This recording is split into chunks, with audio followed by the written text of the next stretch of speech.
Hi, we're live. How are you doing, Ross? I'm very well, thanks, Lisa. Good to be here. Good, good. Welcome to Collective Thinking. It's wonderful to have you here. And hello to everyone who's watching it on the replay as well. I'm personally really excited about the episode today because it's a subject that's really close to my heart, designing events with impact. And for those of you who don't know me, I'm Lisa. I'm founder of the Wentworth Collective, and I've been working in the event management world for over 25 years. And when I created the Wentworth Collective, it was really to create events that had impact. So to make sure that when we're designing a concept, that the events last far longer than the experience itself. And we do that. People often ask me about what does the collective mean in the Wentworth Collective? It's because at the heart of everything we do is collective thinking. And it's about how we bring all these suppliers and all the people that I've met throughout the years together to create these concepts, but also bringing it together with the clients who we work with as well. And I do believe that together we are stronger. And certainly through the pandemic, I have felt that in, seeing that live events have stopped or they've been on pause for a while. It was through meeting with and discussing and talking with, the great people who I work with who have helped me. And that's where collective thinking was born because, a few months into the pandemic, I thought, actually, I'm going to share this knowledge with the rest of the world and how the wonderful suppliers and experts who I work with who have helped me as well. And that's how collective thinking was born. And Ross, you are one of the people who I've spoken to at length during the pandemic, just about the subject, which actually we spoke about way before. I think even, for years, we've been speaking about the subject, designing events with impact, way before the pandemic anyway. So it was a subject that I wanted to talk about and share with my clients. So just a little bit of housekeeping before I start. Probably going to last for about an hour, maybe 45 minutes with some Q&A. If you do have any questions, do post them in the comments. And if you are there, say hello. We're looking out into an abyss at the moment, so I can't see who's looking. So if you are there, post a comment, say hi. It'd be lovely to know who's watching, have a bit of interaction. That's the challenge that we currently have with live events. Exactly. So, well, I've known Ross for many years. I think well over a decade, Ross, would you say? Yes. Yeah, I think so. Yeah. Yeah. Exactly. And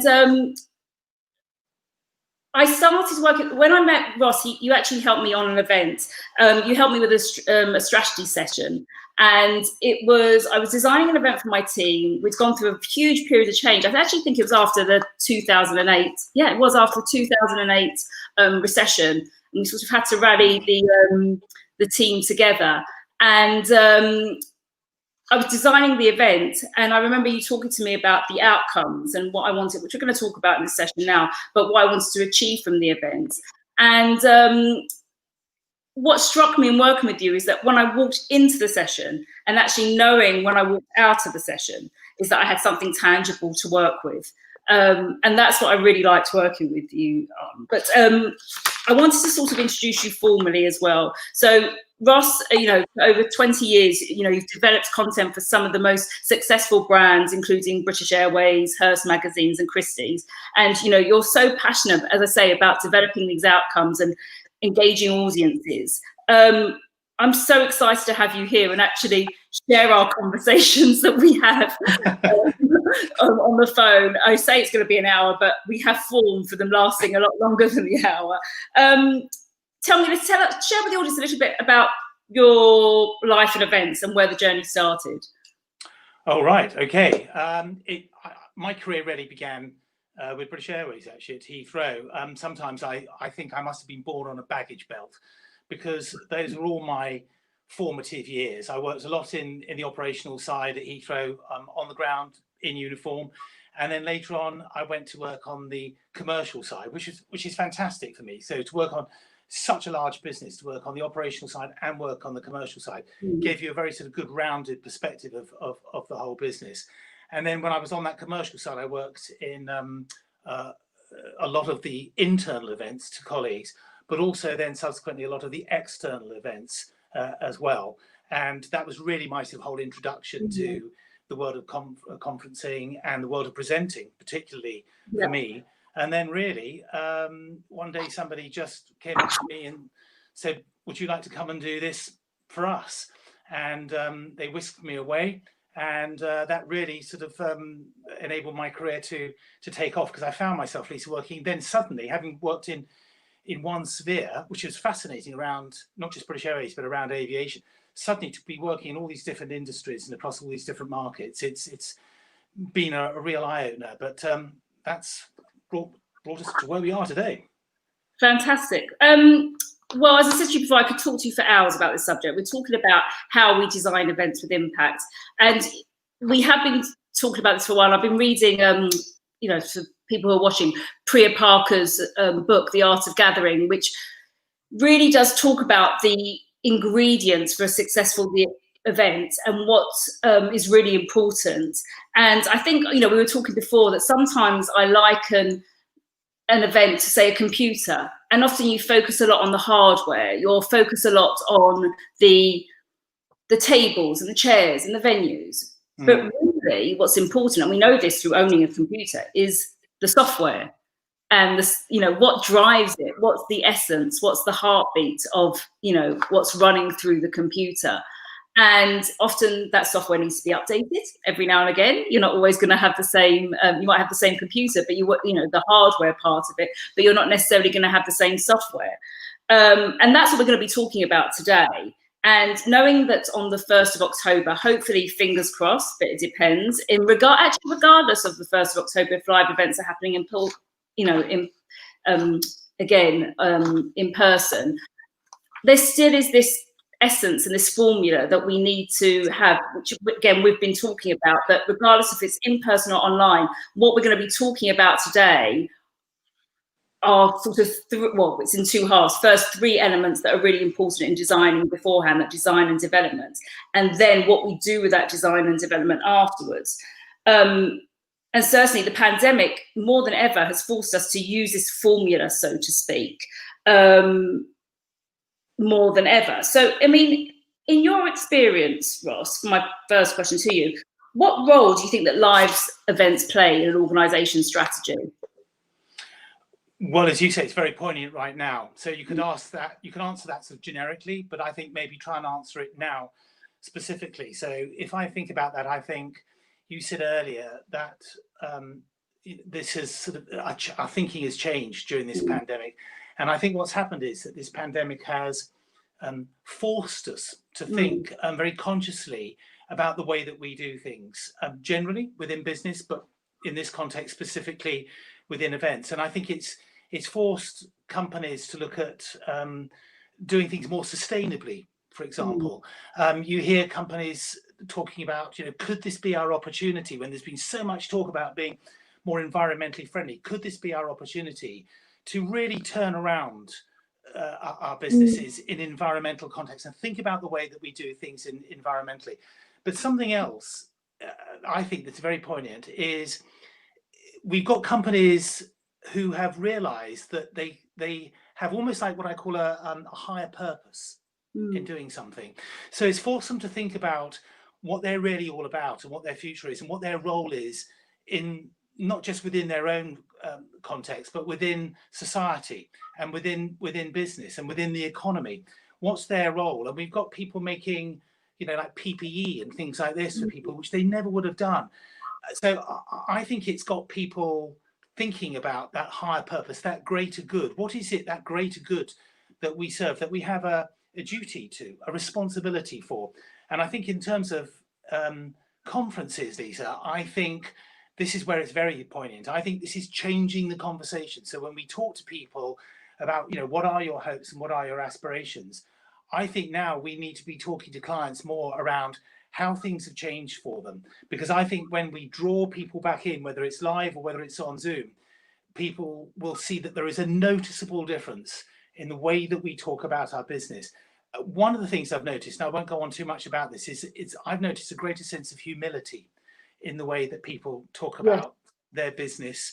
Then it's not just sell, sell, sell. It's where do we fit into this this whole sort of supply chain model of which we're just a very small cog in that wheel. So I think it's changing things a lot, and the scope for anyone listening or watching this is to sort of really pick up on that and start having that conversation with clients, because I think that that's changing the conversation within business.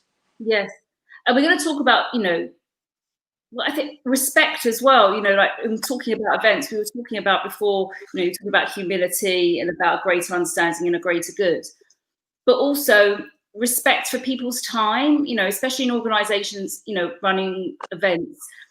Before you'd run an event, so we have to have our annual conference, because we always have our annual conference. Well, now, especially with the advent of Zoom, and we're spending so much time on our screens, you have to think, if I'm going to invite someone to a live event, live as in on a screen, what's the context? We're going to go on to context, but what's the context in which we're going to do that? And, is it the right thing to do? Because you're respectful of people's time, and especially if they're doing it from home, you're invading people's privacy, but they're going to be taking time out of their day to sit down and screen to attend an event. So you've got to make sure that it's worth it. Oh, good heavens, yes. I mean, you picked up on something there which is very relevant to the difference between being face to face and doing something on Zoom. We all know that when you're there face to face, there is a uniqueness about that, isn't there? Which is why I think so. Well, one of the reasons why so many people want to get back to this face to face, because it's irreplaceable. But when you're there, you're there in the atmosphere, aren't you? You're there in the surroundings, and it's all around you. And one of the difficulties with Zoom is that you don't have other people around you. You can be making a cup of tea 1 minute, and next second you're joining a call of 200 people, and you're supposed to be sort of engaged and engrossed in what this is. A good analogy for me is, if ever you watch these, do you ever watch any of these concerts or these performances that are put on, where you can go to the cinema and watch them, and they're live streamed, into the cinema? Or we've had it recently on our television sets where you can watch these shows that are streamed live.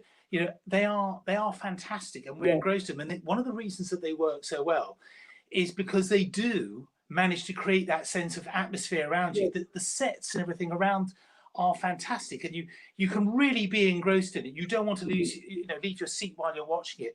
They're fantastic because they focus on the aesthetics. Yes. And that's really important to us. And I think one of the challenges for Zoom calls is, how can we bring that sense of live into our Zoom calls so that people are happier or more engaged, that you don't even notice the time passing by in the same way that you wouldn't if you were at a conference event. And I think you've got to bring that liveness into whatever we're doing, Lisa.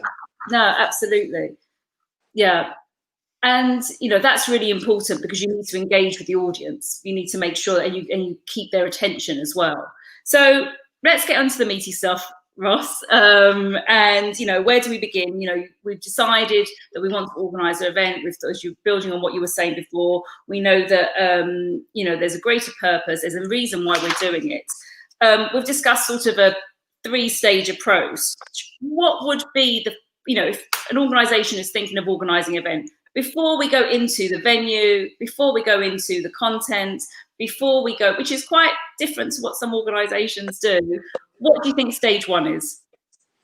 I think stage 1 is, as you say, it's part of 3. It's what I call CPO. So stage 1, the C is for context. It's really important to sit down for me and talk with my client about what brings us to this point. So what's happening in this business right now? What's on his mind before he or she sits down with you and talks about the purpose of this conference? Or what have they got in their mind? What's going on in this business that he or she really wants to share with you, that is specifically relevant to this conference? And it's almost like putting a stake in the ground, because there's a story that have led that business up to this point, and there's a story that's going to lead us out of this. So where does this conference, where does this stake in the ground fit for people? And I think if you think of it in those terms, Lisa, it gives you a sense of it gives you and them a sense of, sort of momentum. And then when you do talk about these three elements, it gives you a sense of sort of movement and the value, potential value that this conference could be, particularly when people have got, you know, their hopes and their aspirations and their visions all to be realized after this. So where does this fit into that? And I have to be honest, this is the honest truth. I have never sat down with a senior director or a chief executive, a managing director, and he or she has never said, "Oh, I'm sorry, Ross, I've got to move on. You know, I can't. Yeah, never mind all that. You know, let's talk about the." I've never met anyone who isn't happy to sit down and talk with you about what's happening in their business and what's on their mind and all the things that are important to this business right now, because they want you to know, and you serve a dual purpose, because they're helping you get to grips with it, but at the same time, they're actually articulating it maybe in a way that they get to articulate that with some of their other colleagues. It's really valuable time. Absolutely. And could you give, just for the people who are watching and to help them, if it's, you know, knowing it's not difficult, what would be an example of a context? Well, okay, and so I sat down some time ago now with the managing director of the UK of a very big tyre company here, and I'd never met him before. And sitting with him initially was the person who was going to be responsible for the project. And I did say to her in advance, look, I really would just love to sit down and understand about this business, about what makes this tick and what's important, a little bit about the, you know, obviously about the brand and the values and all the sorts of things that this company really stands for.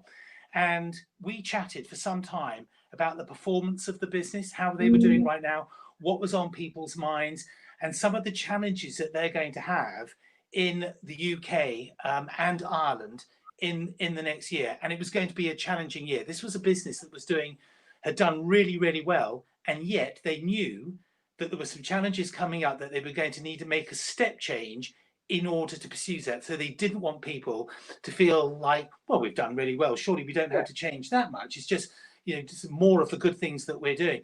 And he really wanted this he really wanted me to understand about this. And when I left that meeting, he said to me, he gave me his own number, his private number, and he said to me, Ross, if you want to know more about this, you contact me anytime. I'm happy to talk about this. He just wanted to talk about something he's passionate about, but more importantly, he wanted me to know that he was passionate about it, and he wanted me to get an understanding. And he said there were so many little gems in there, Lisa. And I'm, you know, well, I scribble like mad. I create these little mind maps as I'm going, and I go, slow down, you know. And I'm just, I've got reams of it. But when I'm there, I don't know the relevance of it at that point. I'm just writing and asking him lots of questions.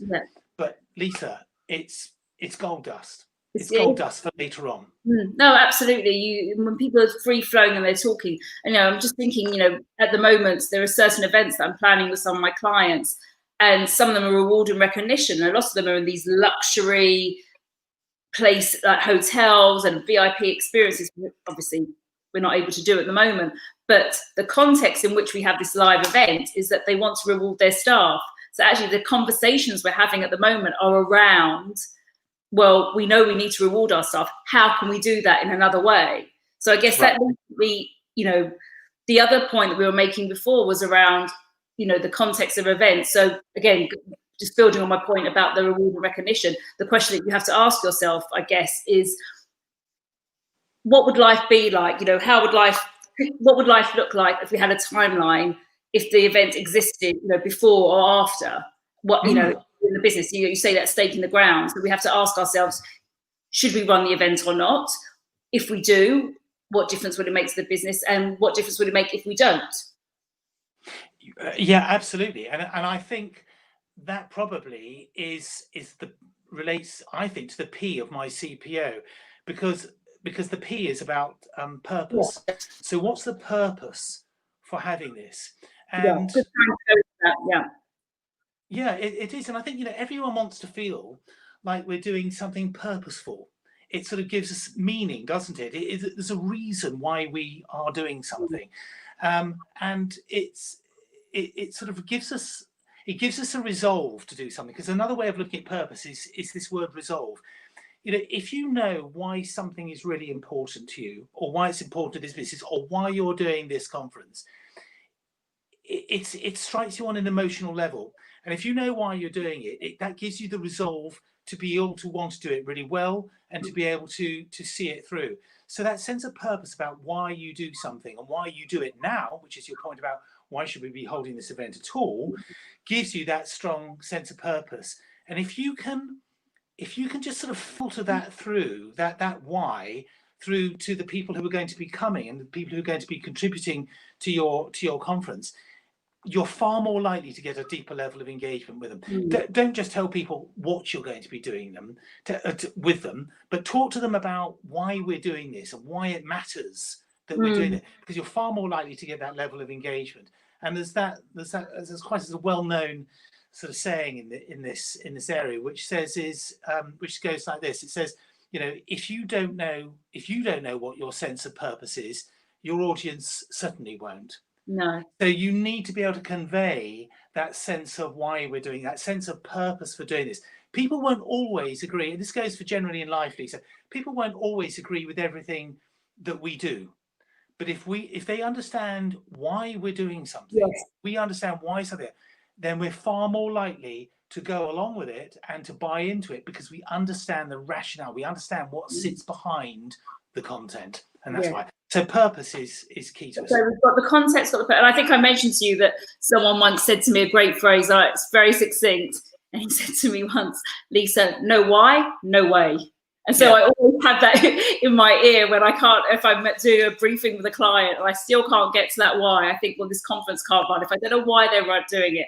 And actually, we'll talk about legacy further on in the discussion, but you're thinking with the end in mind, you're thinking why you're doing it and what's the purpose behind it. It definitely helps to shape the whole event and what action you want to happen afterwards. So if you spend a lot of time, and if it takes a long time to get to that why, sometimes it does, you have to ask a few more questions. Yeah, sure. I mean, it's what you want at the end of it, and this point that you made about it's got this sort of a legacy to it. It is actually the O. That's the O in my CPO. Yeah. So that's the outcome, which is different from an objective. Don't confuse the O with objective and O with outcome. The outcome is, where do we want to be at the end of this?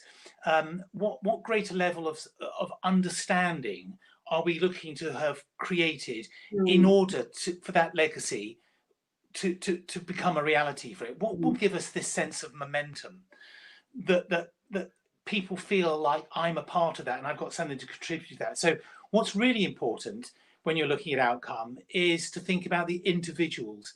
So if you're looking at legacy, we've really got to be looking at individuals. We can't just look at a company outcome for it, about what's going to be changing or what is changing in the company for which this will be a catalyst.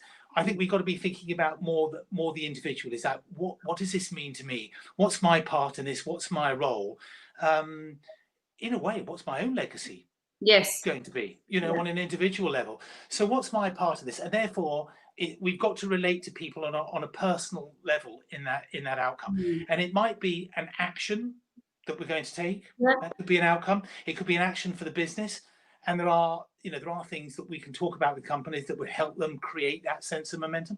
It could be a decision that we're going to make. It could be just a feeling. It could be a feeling, a sense of engagement at the end of it. Yeah, and we've actually spoken about that, because you and I have sort of agreed to differ, or came to the same point, I think, when it comes to feelings. Because I often ask my clients, when I'm briefing or talking about an event they're organising, how do you want people to feel? But now I think a better way to ask that question is, rather than how do you want them to feel, because you can't enforce someone's feeling, is what do you want them to do as a result of the conference? Yes, exactly. So you might have, and this is where I think there's a good consensus between us, because we've spoken about this in the past. that you might want somebody to, for example, just simplifies, to be really inspired by something in order to go away and act, or in order to make a decision. So we might want people to, who wouldn't want people to be inspired after a really good, really good, well thought through, beautifully produced, wonderful content? Who wouldn't want somebody to be inspired by that? But what I'm apprehensive about, as you well know, is I'm uncomfortable by talking about how we want people to feel at the end of a conference. That's the point.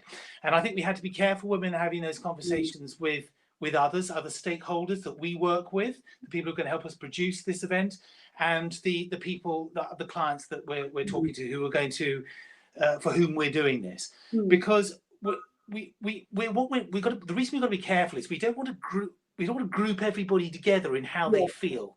They'll feel as they feel. We feel very individually. So we've got to be careful that we don't group people all to feel and how we want them to feel. Let me give you an example. If I bet you everybody watching this, we all know of somebody who will be sitting next door to at a conference or a gathering of some type, who will react or feel differently from how we're going to react. They just feel differently about it. They may express it differently. Might find somebody who's cock a hoop about it. But I know people very close to home here. I know people who will take their time to think about it. They might have come into that conference and they might need a little bit of convincing, because they might think, well, you know what, Lisa, I've heard this before. We've spoken about new beginnings before. We've used words similar to this theme before. It's just another theme. So they might be listening. We might have opened their ears to this, which is brilliant, and their minds to it. However, they might walk away and they might want to think about it, and they might think about, so what does that mean to me? And that was really interesting, and I haven't heard it expressed in that sort of way. And what is my part in this? And they might want to think about it. But I tell you what, if they say it's important to them later on down the line, next week, tomorrow, it's much more profound than me as a facilitator, presenter, standing on stage going, this is really important to you. If they say it's important to them, they could end up being your best advocates. So just all I'm saying is, just be careful with when you talk to clients about how do you want people to feel. Just be careful when you're talking about that. That's all. Because we're all individual and everyone processes information in different ways as well. So that's really interesting. So just to sum up, you've got your context, you've got your purpose, and then you have your outcome. And I know that, personally, when I talk through this process with my clients, it's really strong because you have all of this as a touchstone, because you wrap it up. I know in some of the events that in all of the events that I organise, we often have like 2 lines that summarises the CPO, so that we can share that with all stakeholders, from my team to the partners who we're working with, and with the client and their stakeholders as well, and everyone's on the same page. It takes quite a long time sometimes to get to that point to agree on this one line. I think I said to you that recently I did an event and the theme was Rise Up, and we had to summarize what Rise Up meant. And once, it's about overcoming challenges, but once we'd agreed what Rise Up meant, it was really easy then for me to brief in suppliers, because they can then design their experience around what Rise Up, where it just saves time essentially. And also when you're on site, it means that everyone's on the same page. And I think I mentioned to you before, even with the person standing on the door, when I said to the doorman, and he had an integral part in this event, he knew the context of the event. He knew that they were award winners. And so when they arrived, he said, congratulations. Now that means a lot. And we only got to that point when we had this one piece of paper that we could share with the briefing, essentially. So we've got the context, we've got the purpose, we've got the outcome. What do we then do with that information? I mean, I've given a brief example of how I brief people, but what would you then say, would you advise your clients to do with that information? Well, I would then start thinking about what I call the content. So, and you mentioned this already. So how do you start building this program, or what some people say experience. So, you know, you have to be slightly careful when you talk about building a program, because what you're really doing is building an experience. So from a design point of view, I'm always looking at it from what is somebody going to experience rather than something I need to cover, for example. So to be a bit careful with when you talk about. However, in order to get to that experience, you still talk about the content. So I'm taking away all this sort of understanding I've got. It's almost like an unconscious competence, if you know what I mean. Almost I don't realize how much I know at this point, but I know that actually unconsciously that's all going into my thinking, and I'm not doing this alone. Thank goodness. So I'm sitting down with people like you, and I'm looking at the content and the message, and the content is different from the message. Yeah. So do you want to talk a little bit about the difference between those? I was about to say, will you just explain just briefly the difference between the content and the message? Okay. All right. Okay. So let's do that then. Tell you what, let me wrap them up together, and then if it's okay, maybe I'll separate the content and separate the message, because there's probably a bit of, you know, meaty stuff about each one of those that's worth talking about. So the content, very simply, let's keep this simple, is you know, it's not rocket science. It's the scope of what you're going to cover. So it's, you know, when you sit down and talk about the scope for the whole conference, or it could be, you know, if we're talking about individual sessions, or even individuals, you know, somebody preparing you know, a presentation within a business conference, it still applies. We're just sort of, you know, chunking this down in size, but the content is, yes, it's the scope of what we're going to cover. So it could be, you know, you need to sit down and I would say map it out in some way. You know, map it out. What do you need to talk? What do you want to talk about? What do you feel you need to talk about? What do you need to let people know about? What's the expectation? What are some great stories you've got? What are some great examples you've got that will bring that to life for people? What are some great experiences, and who do I need to talk to about that? All those things could be considerations within your content. The message is what's the message that sits within that content, and the message is the critical bit, and the content is going to give meaning to the message. The message on its own might think, what does that mean? Or you might think, I know exactly what you mean, but the content is going to give that, I get it, about when you deliver that message. The skill is, what is that message? How do you articulate it? And when do you deliver it within that content? So does that make sense before I move on to content? I've got a quick question then. So I've got two questions actually, Ross, or 2 points. Right. I'm trying to think the best order. Okay, so I think I'm going to start with my first question, the message. How do you work with clients? Because again, the why is quite tricky. How do you work with clients then to extract the message then, or to make sure the message is then going to be delivered? Okay, all right. Part of that is these things here.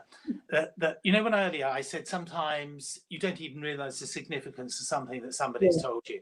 Sometimes in getting people to talk about this, they will give you these little nuggets, and sometimes I think, oh, I like that. I'm going to write that down. So I write it down, and I don't know if I can use it, and I don't know if it's appropriate to use it or when to use it, but I write it down, because sometimes people give you these little gems. But one way of looking at it is to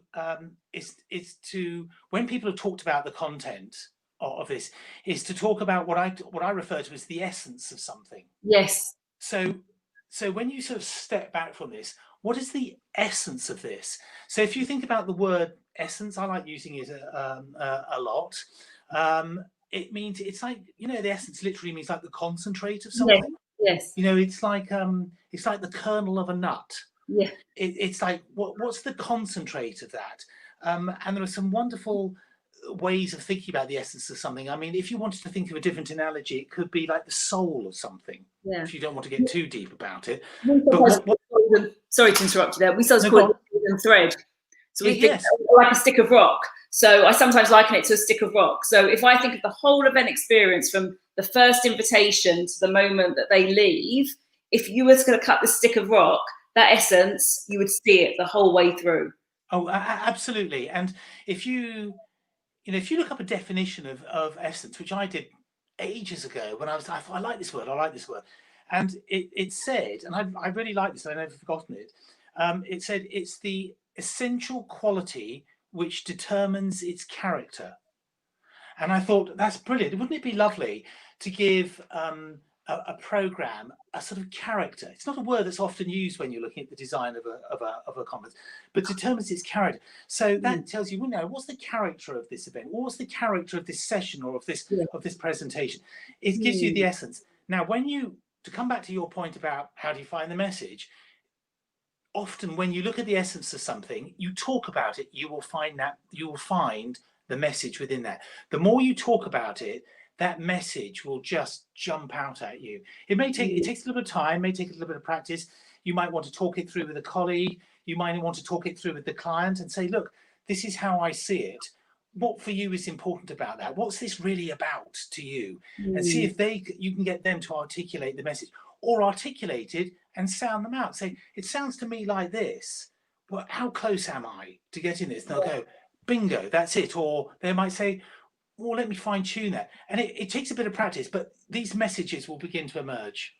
And actually, by having your anchor and your CPO, you can always relate back to that, because you can make sure, and we're going to talk about, will the boat go faster, but we're going to make the boat go faster, which we'll talk about in a moment. But you always have to make sure that it can refer back to that CPO and your outcomes, and if it all relates to each other as well. I think that's really, really important.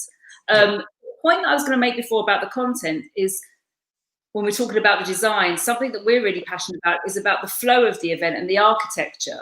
So when you're scoping out an event and you're thinking about whether you've got, now you might only have an hour or 2 hours or 3 hours, but pre-pandemic we'd have, say, 3 days. So what are your thoughts in the sort, or something that we spend a lot of time on is actually the design of the event and relating to the message. I'm just going to put that into context with an example. We designed an event last year for it was a leadership conference, and the key and the essence was to network. They had to network and they had to bond, but they hadn't got together in about 5 years. So actually, when we were designing the content, we were always thinking about how can we get this group together? How can we create memories? How can we create magic moments for them to engage? And that was very much part of how we designed the event over 3 days. So as an example, they had networking, team building activity right at the beginning of the event, which normally we wouldn't normally do. We would normally have it as the kick back your heels, have it on the second day after the heavy content. But in the context of this event, we did it right at the beginning because it bonded this group of about 500 individuals who hadn't seen each other in 5 years. So I think that's quite interesting in thinking about the content and then linked to the messaging as well.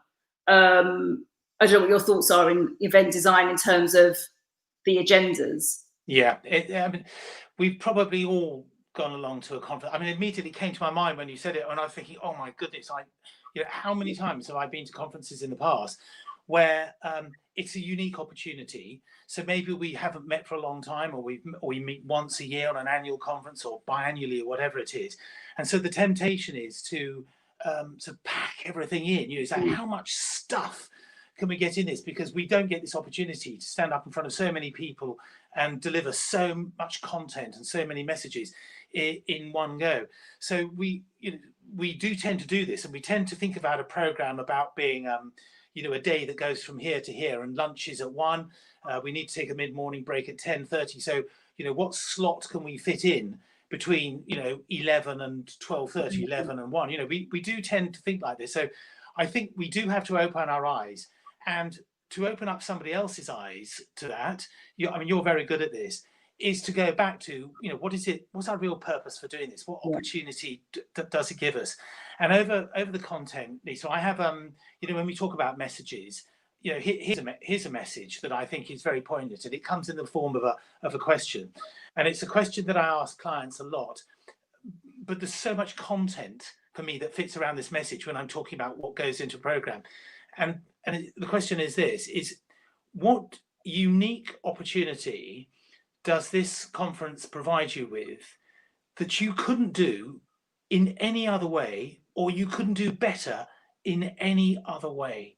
And if you can answer that, that's where your focus should be. Yes. And to flip it around, if you find that you can achieve this or elements of this in some other way, you're missing out on the uniqueness that this conference provides you. So if your uniqueness is to get that sense of, and I would say it's more than networking. In order to network, you've got to have a sense of togetherness. So, you know, if you want to network, you've got to establish this sense of togetherness. What's the way that, what opportunity does this provide you with to do that you couldn't do in any other way? And if you can say yes to that, then brilliant, then hit them with that and do it early on. And I have to say, you know, you've immediately sparked memories for me where I've worked on a particular conference for a Swiss company where we've done that. We started all of those 3 conferences with that opportunity for everyone to build that sense of identity, that brand identity, and to bring them all together in an unconventional way. It's not that weird and wonderful, but it's unconventional. We've done exactly the same. So, you know, keep that question in mind about what unique opportunity. Really good. I think it's really good, which actually brings us on to the second M, actually, Ross, that we were talking about, which is, you know, we've got, I'm just recapping for people who are like jumping in and jumping out. We've got the content, the purpose and the outcome. We've thought about the content. We've thought about the messaging. So now we have all of that nicely wrapped up. We now need to think about the best vehicle to then carry that forward, which is then our next M, which is... So that's my 2 M's together. So this again actually is, you know, if you want to say, what's the message? What's the message? Here's a message. I'll give you one. When you're designing an event, the message must drive the medium, or if you like, you know, sometimes people talk about it as the message drives the means. So I don't mean to say, this is important, I don't mean to say that the means or the method are not just important, they're not critical. They are integral to the conference. They really are. But what I'm getting at when I say the message drives the medium is the message that we need to get across, that business, that organization needs to send to that audience, whether they're customers, whether they're other stakeholders, whether they're part of that company's sort of ecosystem, whether they're employees, you know, their own colleagues, whoever it is, the message is the message that we need to get across that must drive that medium, because it's the message that is going to resonate with the individuals. And if we're looking at a legacy afterwards, and if we want people to think about what this means to me, it's that message has got to mean something to me personally, as well as what it means to us collectively. So the message has got to drive that, and the skill of really good creative agencies and marketing agencies, and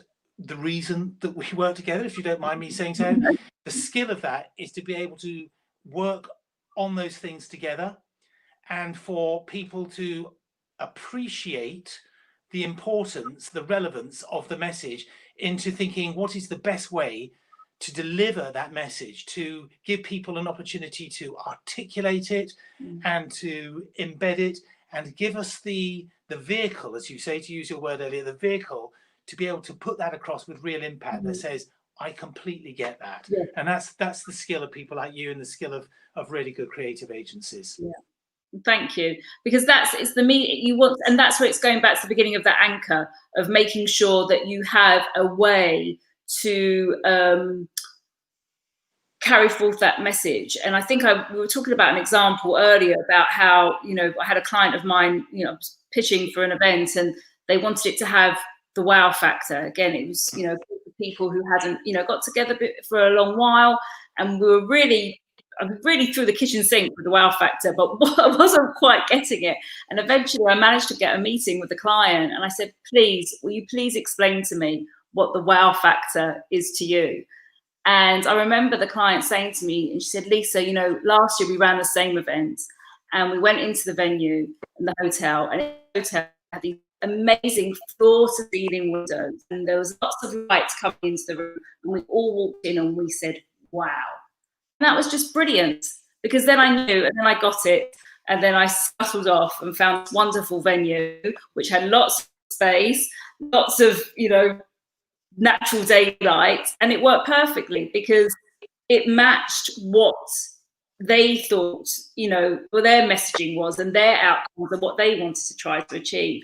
And I think actually, Ross, what's interesting is I think if I had put that venue, that destination forward first, it probably wouldn't have resonated. But because I could go back to what their objectives were, the client loved it. And we've likened it to the Mystery House. Yes, yes, that's right. I mean, it's a good way. I mean, Kirsty and Phil. I've sneaked away over a lockdown to watch, Escape to the Country or something. I think probably most of us have got, have watched these programs at some point and got a bit carried away, going, "Oh, I like to live there." And so this idea of this mystery house is, always comes last, doesn't it? They show you the ones that sort of meet as many of the criteria early on. And sometimes, of course, just jumping outside of the mystery house for a second, sometimes a client will say to you, Lisa, not so much to me, but say to you, "I want this place," and maybe it's with good reason. Maybe, they want that place because they are totally in tune with, why that's important and why that's a perfect match. In which case, from a production point of view, that's like a little golden egg. It's brilliant. Thank you very much. Got to put that in the drawer. That's done. We know that you want that and why you want it. But the idea of the mystery house, as we all know, is taking something that doesn't quite meet all the criteria, but because you feel like you understand what's important to somebody, you are brave enough to say, "Look, this doesn't tick all your boxes, but trust me, come along and have a look at this house or have a look at this venue, whatever it is, and have a look at this." And how many times have I watched those Escape to the Countries and they bought the mystery house? I think it's a good analogy. Keep the mystery house up your sleeve, because I think it shows that your ability to be able to refer back to CPO and understand what it is that somebody wants to achieve. Exactly. And I think I'm going to give one last example, actually. It is about getting the essence. I had a client a couple of years ago who, again, they had a group, four companies that were merging. So the purpose of this event was to bring a disparate group of people together. And I proposed Center Parks. And I remember it was for a really top-end leadership conference. And I remember the client saying to me, "Lisa, they're not going to go for Center Parks." And I said, "Look, again, what you're saying," I said, "hear me out." I said, "You said you want them to network." I know it was a very top-end executive C-suite people. I said, "They're all going to have their own space. They're going to be sharing a space." So I said, "You can imagine them making breakfast for everyone in the morning." I said, "But they all go into their own separate en-suites and bedrooms and that sort of thing." I said, "And we could do all the activities because, again, you want it to be fun and they're competitive." Fast forward, Ross. Oh, no, so I'm not going to fast forward. We then went on the site inspection and they absolutely loved it because everyone had their own private lodges. And then after the event, again, they loved it because the client signed up to it, and they loved it because there were so many networking opportunities and some that I didn't even know about. So this is the magic that I sometimes talk about, that you don't even know is even there, those little moments. The feedback we got from the client was that normally the evening would end at the bar, they'd have their drinks, they'd all scuttle off to their own rooms. But now, because they had these shared communal spaces, the networking continued. It continued from the meeting space, walking to the lodge. And then once they were in the lodge, they could then stay in their lounge area before they went to their own respective bedrooms. So again, that was a mystery house. I felt brave enough to put it forward because I was so certain of what their essence was and what their outcomes, because they wanted it to be a networking event. And so yeah, I mean, it's such a good example, isn't it? Sometimes people say, what is instinct? And people say, well, it's a collection of everything that you've experienced brought together in a microcosm. It's everything brought together in a millisecond that says, my instinct tells me this is the thing to do.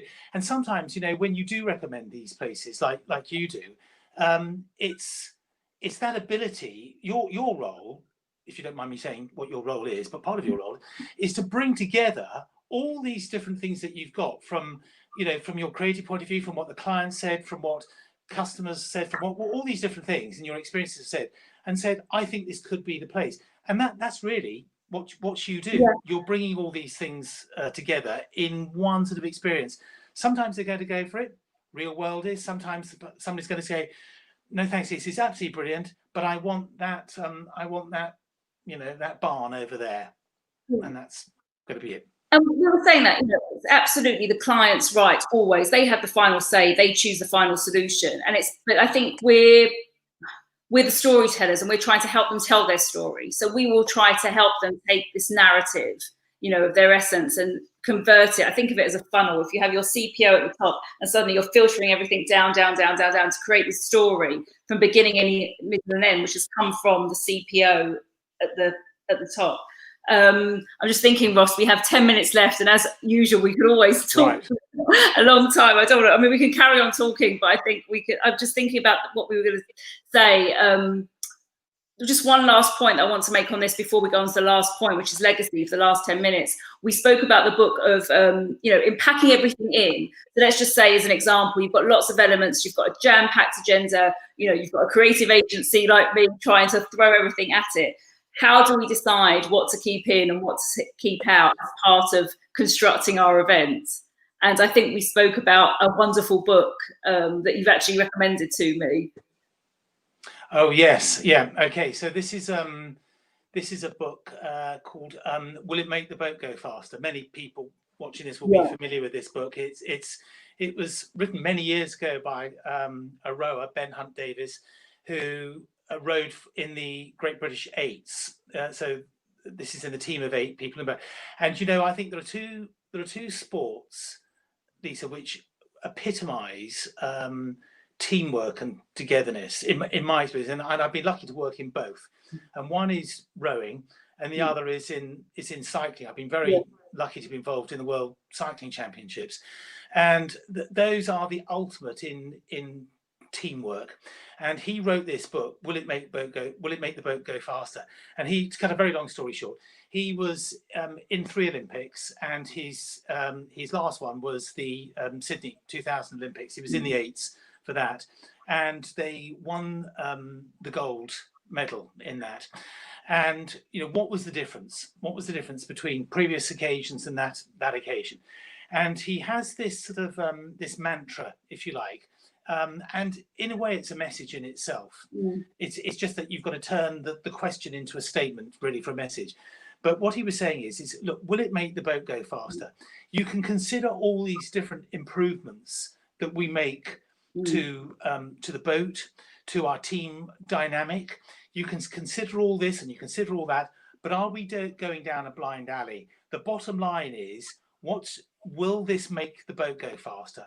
If it makes the boat go faster, it's in. Let's sit down and talk about it. But if it's not going to make the boat go faster, let's not spend time focusing, because our focus is in the wrong places. Our focus is on how do we make that boat go the fastest we can possibly make it go. Exactly. So it's just a good way of thinking about how do you decide what goes in there and what does go. And sometimes you won't always know straight away. Sometimes, I don't want to make this sound like, you apply all these wonderful techniques and suddenly, ta-da, all the content's there for you. It takes time to go through. But, I have this belief that if sometimes when you sit down and you've got all these different ideas on the table, sometimes, and then this is going to sound ironic because sometimes you can have too much information, but I'm going to say this anyway, and I think people get what I mean.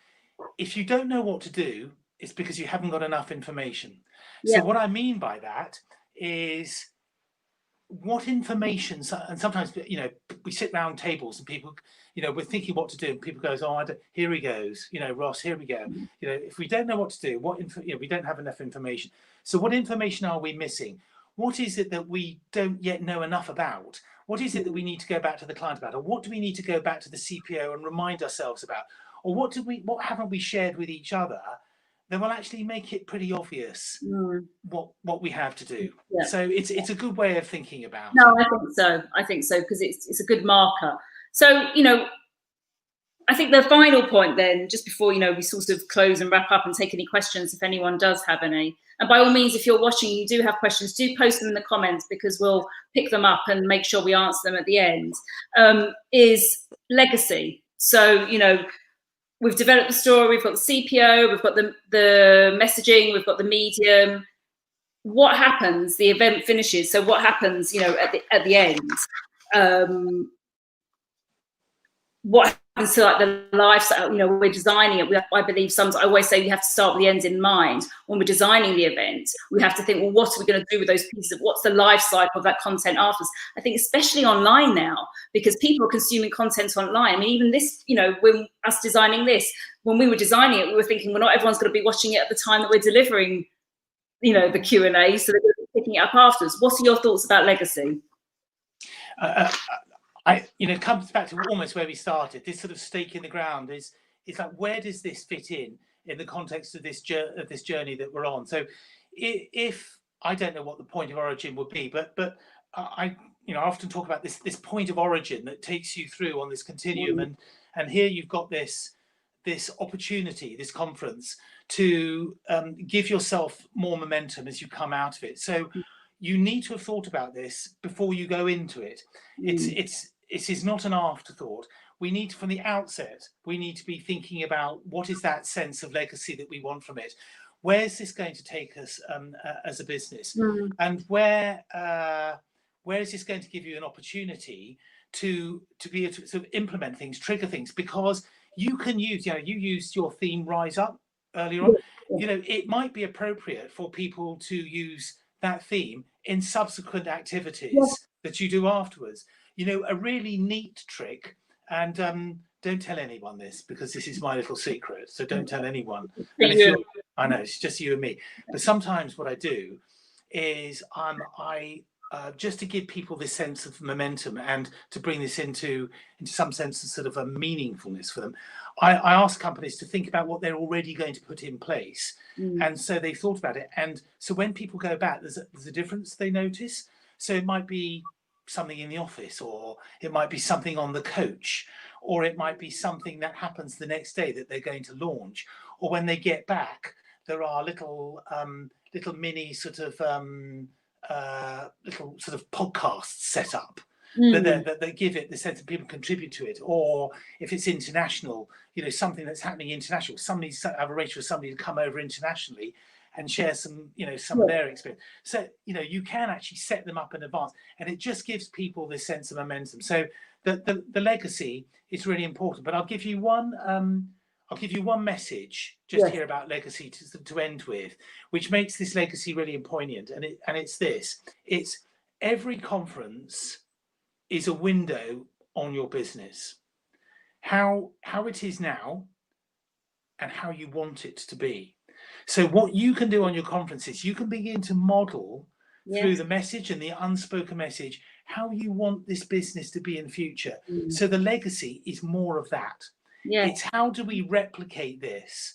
And it comes right down to the individuals. The individual director, when she's making her presentation, she's reflecting how we want our business to be. And if we have involved her and engaged her, and if she knows what that CPO is, if she can demonstrate that alignment with the way that she presents and the message and the content that she delivers, and we're all aligned and we're all joined up, and it's all very sort of congruent. Then if we're saying that on conference, our legacy has got to be more of that, Lisa. Definitely.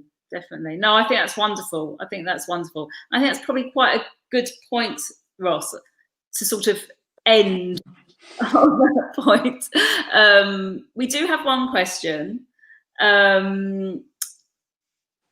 Just before we sort of wrap up, you've mentioned the benefits of networking and corporate team building opportunities in designing events. How can these and the wow factor, how can these be built into virtual events?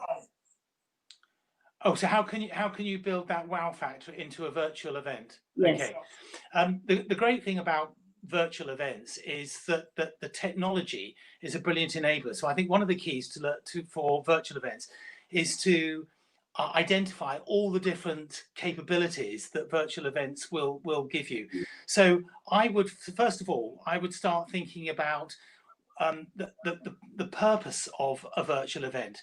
So I think the purpose might have changed, for example. So whereas you might have a virtual event now that was run on a similar lines to maybe a face-to-face event.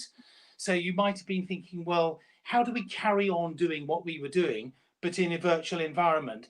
And I would say, I think possibly that the purpose of it might have changed. So from a business point of view, I would be thinking, I know, for example, of a company that is now saying, well, how do we now give a different sort of sense of how the business has changed for us into this virtual event? How do we let people know that actually we're not just picking up where we left off? Actually, our purpose now is to find out how people are.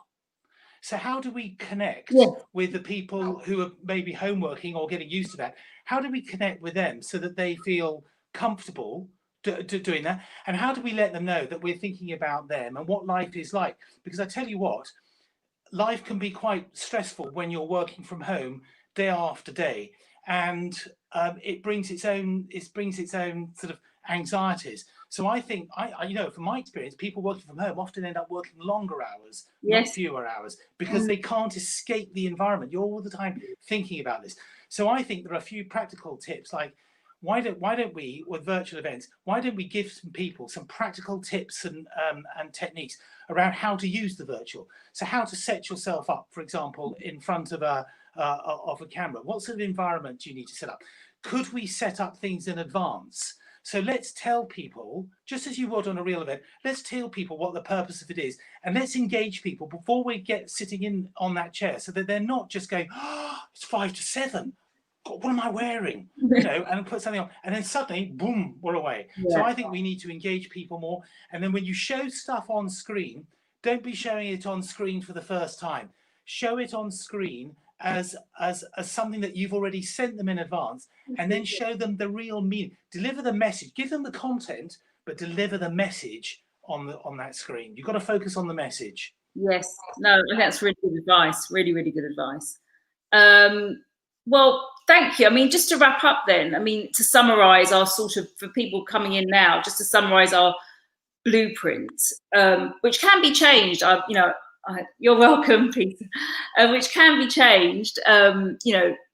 We've just spoken about a journey, really, of holding our clients' hands and coming along with them and telling a story. I mean, and all good stories have beginnings, middles, and ends. And to get to the beginning, you have the prologue, and then you have the contents, and we're designing the the context, the purpose, and the outcomes, and then we go into the medium.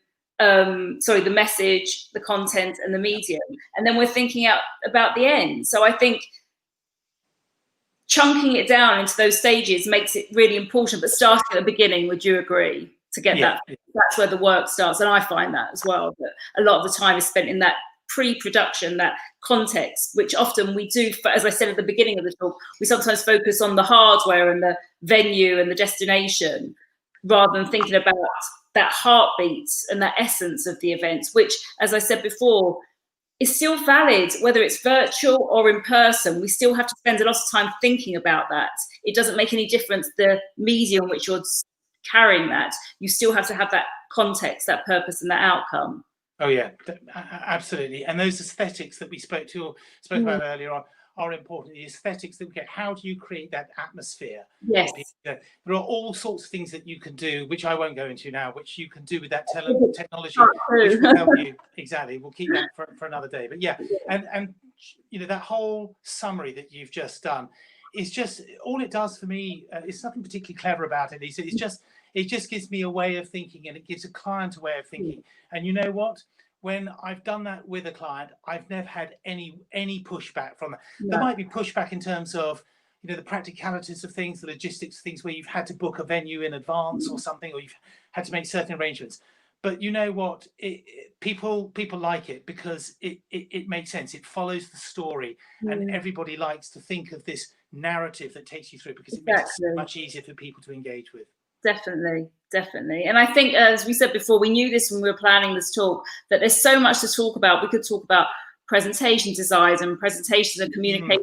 I think that's for another time. But for now, Ross, I want to say really thank you for being on Collective Thinking. I've really enjoyed talking to you. And even today, there were some nuggets I'm still frantically writing that I always learn so much when I speak to you. If people want to find out more, Ross, about what you do and the services you provide, where can they find out? Well, I'm on LinkedIn, of course, if that helps with people. But there's my website. People want to know a little bit more. They just get a flavour of what I do there. Talk to you because because if you do want the full story, it's why we work together. But otherwise, just find a way of contacting me. It's very easy to contact me. I'm here, so I'll be very happy to talk things through with people if it helps. But Lisa, thank you very much. I just want to thank you because this is I love talking about this stuff. I really do, and I'm just glad you're there to stop me. Really. Never. And I want to say thank you to everyone for watching. I really appreciate you taking the time to watch this. If you want to find out more about Collective Thinking and the work at the Wentworth Collective, you can see it at our socials on YouTube, on Facebook and on Instagram. I will be posting this on Instagram Live. And if you do have any questions after this Q&A, do send them to me. You can send me a message on our email address. You can find it on the website, www.thewentworthcollective.com, or either on Facebook, YouTube, and Instagram. Thank you very much, everyone, and I hope you have a wonderful afternoon. Thanks, Lisa. Thank you.